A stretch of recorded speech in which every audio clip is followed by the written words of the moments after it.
Hello students.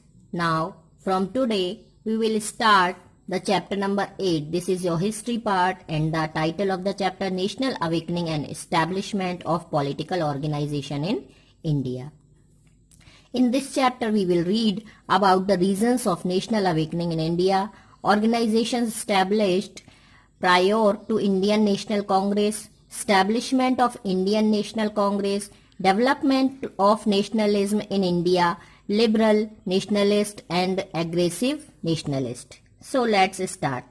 The freedom struggle of 1857 was first ever organized armed struggle attempt to put an end to the British rule. The awakening which took place following the freedom struggle developed the pure nationalistic feeling among Indians. 1857 का जो struggle था वो सबसे पहला एक हथियारों के साथ लड़ा गया स्ट्रगल था और पूरे भारत के लोगों में एक नई चेतना का संचार कर दिया था कि हम सभी को फ्री होना है, ब्रिटिश गवर्नमेंट के चंगुल से अब आजाद होना है, हमारे देश को आजादी दिलानी है. So the reasons of national awakening in India. Students, you have to read the chapter deeply. I will give you only summary. So you have to read the chapter very deeply and very carefully because there is so many objective type question I can make from between the chapter. So read the chapter very carefully. So the reasons of national awakening in India, there were so many reasons like political reasons, religious and social resurgence, impact of Western culture, education and thinkers, impact of contemporary European movements, development of means of communication and transport, impact of ancient Indian culture, Indian newspaper and literature, the British policy of economic exploitation, the policy of racial discrimination. तो children ये कुछ reasons हैं. तो सबसे पहले political reason. After the events of 1857, the company rule in India ended and the nation was directly placed under the rule of British government. The British Parliament passed an ordinance in 1858 which aimed at many administrative changes in India, but it did not change the plight of Indians. The British government established a uniform administration all over the country for the sake of unity and security of their empire. Uniform laws and judicial system were established. This unified administration started by British government developed a sense of unity and awakening among Indians. While this Uniform Administration Act was passed by British in the interest of their own empire, it proved to be encouraging for the national unity. 1857 के struggle के बाद जो company का rule था वो पूरी तरह से समाप्त कर दिया गया और ब्रिटिश गवर्नमेंट ने सीधे अपने हाथ में हमारे भारत का एडमिनिस्ट्रेशन ले लिया.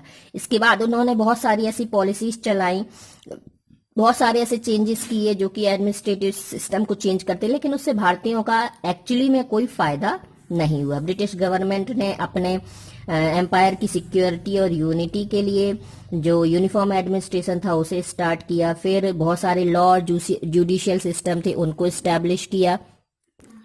उन्होंने यूनिफाइड एडमिनिस्ट्रेशन स्टार्ट किया ताकि ब्रिटिश गवर्नमेंट के प्रति जो हमारे भारतीय हैं वो जागरूक हो सकें और उनमें ब्रिटिश गवर्नमेंट के प्रति सद्भावना पैदा हो. तो जो उन्होंने यूनिफॉर्म एडमिनिस्ट्रेशन स्टार्ट किया वो ब्रिटिश एम्पायर को इस्टेब्लिश और स्ट्रॉन्ग करने के लिए किया, लेकिन इस चीज ने हमारे जो भारतीय थे उनके बीच में नेशनल यूनिटी का संचार किया. The religious and social resurgence. The religious and social reforms movement also played a major role in the development of nationalistic feeling. The movement of 19th century was basically religious in nature, yet they had the inclusion of nationalistic feeling in them. In addition to Swami Dayanand Saraswati, Arya Samaj and Swami Vivekananda's Ramakrishna Mission, there were many more such movements to which the nation owed its reawakening. These movements developed a feeling of respect for Indian culture in the hearts of the Indians. So many social and religious reformers kindled the feeling of the pride about self-religion, homeland and self-governance. तो जो धार्मिक जो सोच थी और धार्मिक जो संस्कृति थी उसने भी एक बहुत बड़ा भारत को जगाने में योगदान दिया। तो बहुत सारे सोशल और रिलीजियस रिफॉर्मर्स थे, लीडर्स थे, उन्होंने भी इस चीज को बताया कि किस तरह से अपने नेशन के लिए, अपने धर्म के लिए, अपनी संस्कृति के लिए आप प्राइड करें, अपने उसमें गर्व करें और इसके बाद सेल्फ गवर्नेंस को बना सकें। Impact of Western culture, education and thinkers. With the intention of uprooting nationalistic feeling from the Indian hearts, Lord Macaulay introduced Western education in India. His intention in spreading Western education in English was to develop a class of people who would work in the interest of British government. But on the contrary, the spread of English education inspired Indians to free themselves from the clutches of foreign rule. The Western education introduced Indians to the modern concept of nationalism, independence, equality and democracy.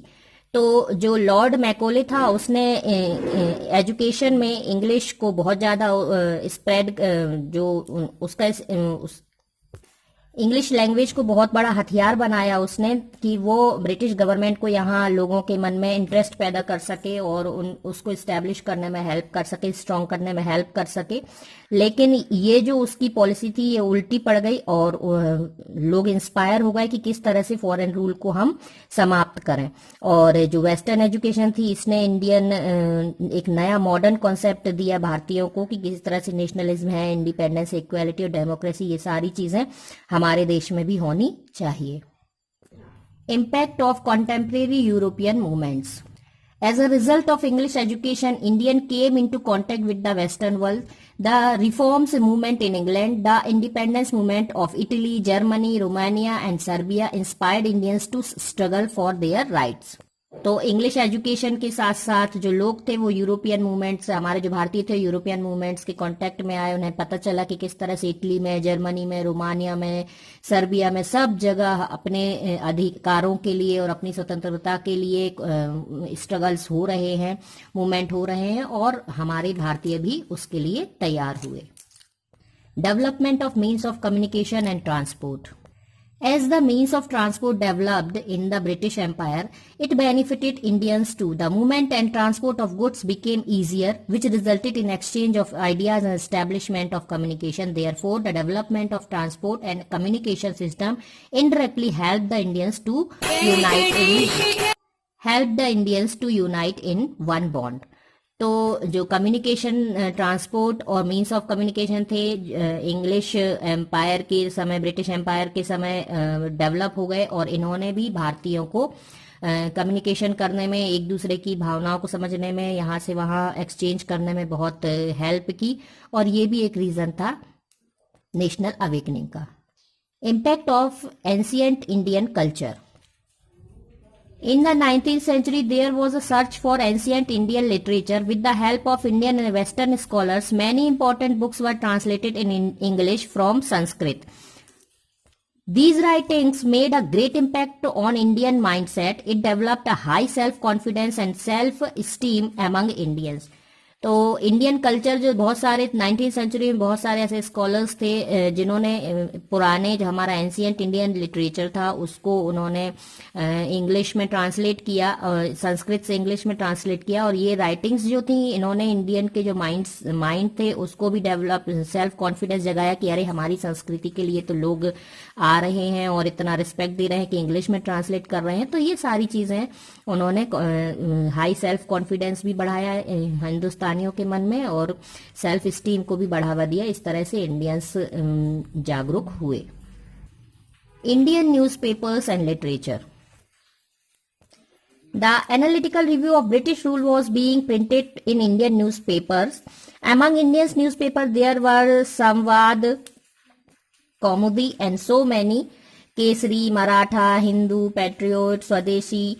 These were, which contributed in developing national awakening. Press developed Indian consciousness and gave political teaching to Indians. तो जो Indian newspaper थे और जो literature था उसने भी बहुत ज़्यादा लोगों को अवेक करने में हेल्प की, और जो प्रेस थी वो भी लोगों को कॉन्शियसनेस को डेवलप करने में हेल्प कर पाई, और पॉलिटिकल टीचिंग को समझाने में लोगों को हेल्प कर पाई, लोगों को समझ में आने लगा। The British policy of economic exploitation. Dissatisfaction areas from the economic exploitation with the establishment of British Empire and the Industrial Revolution in England, Indian cottage industry suffered a blow. On the goods exported from India, heavy tax was levied and on them in foreign market, whereas the imported goods from England were made tax free to sell in the Indian market. This drove the Indians to struggle against the economic slavery. जो Britishers की economic policy थी, उन्होंने क्या किया कि हमारे देश को इकोनॉमिक एक्सप्लॉयटेशन के लिए उन्होंने अपने वो फॉरेन से यूरोप से आने वाले जितने भी ट्रेड थे उन पे टैक्स फ्री कर दिया, यहाँ से बहुत ज्यादा टैक्स लगाने लगे बाहर भेजने के लिए। इंडियन मार्केट को उन्होंने पूरी तरह से डिस्ट्रॉय कर दिया। यह भी एक स्ट्रगल का और लोगों की अवेकनिंग का एक कारण बना। The policy of racial discrimination. British used to show racial discrimination against Indians. They used to look down upon Indians and used to mistrust them. तो इसके साथ साथ जो ब्रिटिशर्स थे वो रेशियल डिस्क्रिमिनेशन, रंगभेद की नीति भी हमारे यहाँ भी अपनाते थे, अपने आप को सुपीरियर समझते थे, और ये चीजें जो थी वो इंडियंस पे भरोसा नहीं करते थे, उनको जॉब्स में चांस नहीं देते थे। ये सारी चीजें जो थी उसने भी लोगों को जागरूक करने में बहुत हेल्प की। In the next video we will study about the Ilbert Bill.